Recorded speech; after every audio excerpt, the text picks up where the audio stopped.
Hello, today's daily reading comes from the book of the Apocrypha. We are reading from the book of Jasher, chapter 24, and we'll be reading verses 1 through 24. And they read as follows. And the son of Ishmael, who had bought Joseph from the Midianites, who had bought him from his brethren, went to Egypt with Joseph, and they came upon the borders of Egypt. And when they came near unto Egypt, they met with 4 men of the sons of Medon, and the son of Abraham, who had gone out from the land of Egypt on their journey. And the Ishmaelites said unto them, Do you desire to purchase this slave from us? And they said, Deliver him over to us. And they delivered Joseph over to them. And they beheld him that he was a very comely youth, and they purchased him for 20 shekels. And the Ishmaelites continued their journey to Egypt, and the Midian also returned that day to Egypt. And the Midian said to each other, Behold, we have heard that Potiphar, an officer of Pharaoh, captain of the guard, seeks a good servant who will stand before him to attend him, and to make him overseer over his house and all belongings to him. Now therefore come and let us sell him to him for what we may desire, if he be able to give unto us that which we will require for him. And those Medinim went and came to the house of Potiphar, and said unto him, We have heard that you seek a good servant to attend you. Behold, we have a servant that will please you. If you can give unto us that which we may desire, and we will sell him unto you. And Potiphar said, Bring him before me, and I will see him. And if he pleases me, I will give unto you that which you may require for him. And the Medinim went and brought Joseph, and placed him before Potiphar. And he saw him, and he pleased him exceedingly. And Potiphar said unto him, Tell me what you require for this youth. And they said, 400 pieces of silver we desire for him. And Potiphar said, I will give it you if you bring me the record of his sale to you, and will tell me his history, for perhaps he may be stolen. For this youth is neither slave nor the son of a slave, but I observe in him the appearance of a goodly and handsome person. And the Median went and brought unto him the Ishmaelites who had sold him to them, and they told him, saying, He is a slave, and we sold him to them. And Potiphar heard the words of the Ishmaelites in his giving the silver unto the Median, and the Median took the silver and went on their journey. And the Ishmaelites also returned home. And Potiphar took Joseph and brought him to his house that he might serve him.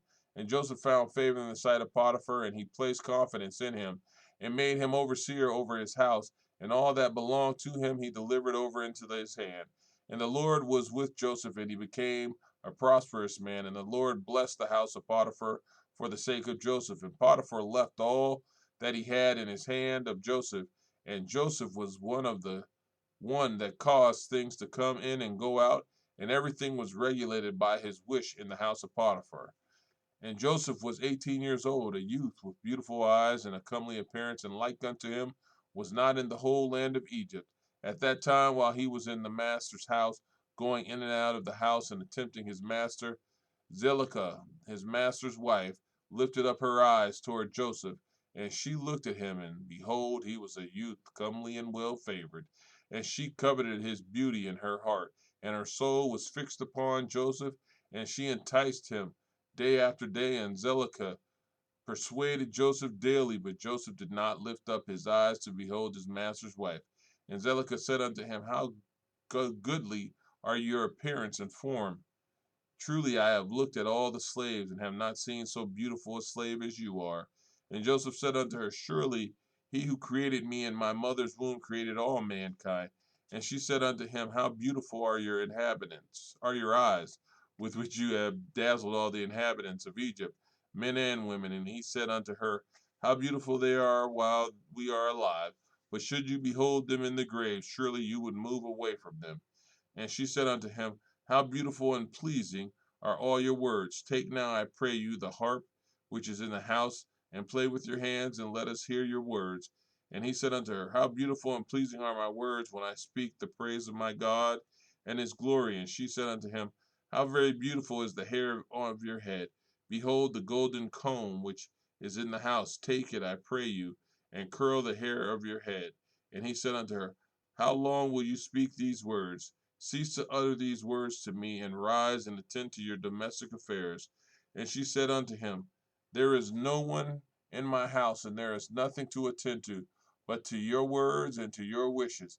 Yet notwithstanding all this, she could not bring Joseph unto her, neither did he place his eye upon her, but directed his eyes below to the ground. And Zelicah desired Joseph in her heart that he should lie with her. And at the time that Joseph was sitting in the house, doing his work, Zelicah came and sat before him, and she enticed him daily with her discourse to lie with her, or even to look at her. But Joseph would not hearken to her. And she said unto him, If you will not do according to my words, I will chastise you with the punishment of death, and put an iron yoke upon you. Amen.